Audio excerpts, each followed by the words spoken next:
Good morning guys!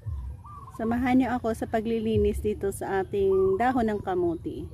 Isa sa area na ang bilis lumago dito sa ating maliit na garden.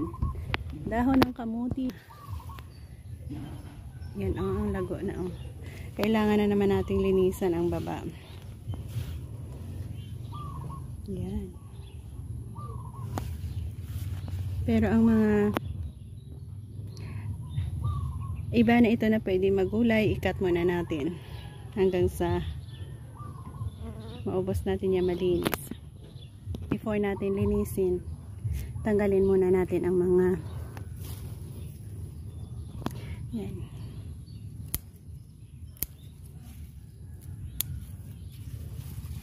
Mga mapwede ng igulay na nandito sa baba. Dahil ang ating garden na ito ay magpo-focus tayo in the future sa pag-harvest doon sa taas na lang para walang dumi tayong makukuha. Ayan. Mga old leaves trim na rin natin para maganda ang kanilang pagtubo dyan.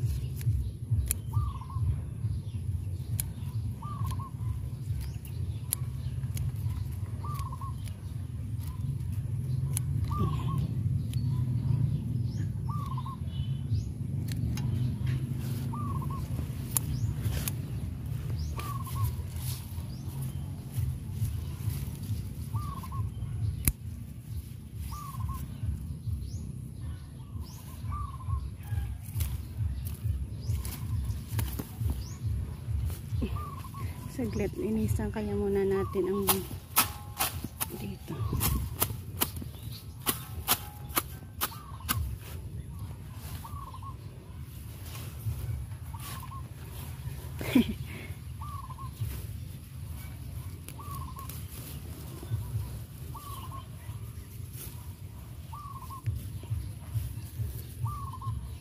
Ayan, ang dami na pala Ang dami nang pwedeng magulay dito sa pinakababa. Bilis lang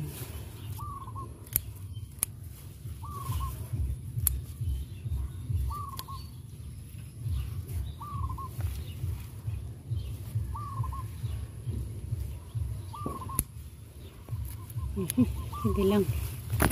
Bilis lang naman ito.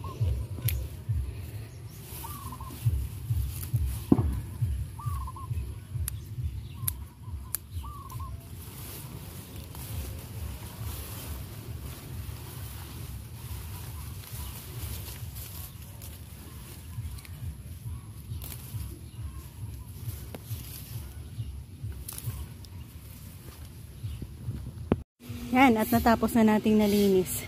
Itong isang tambak na gulay na ating nakuha na pwede nating magulay ngayon. Dami na. Yan. Hopefully, tutubo tayo ng maganda ito. At makapag-harvest tayo ng maraming mga gulay dahon ng kamuti. So, bye-bye. God bless and bless this plant na makapag-produce nga ng madami. Salamat!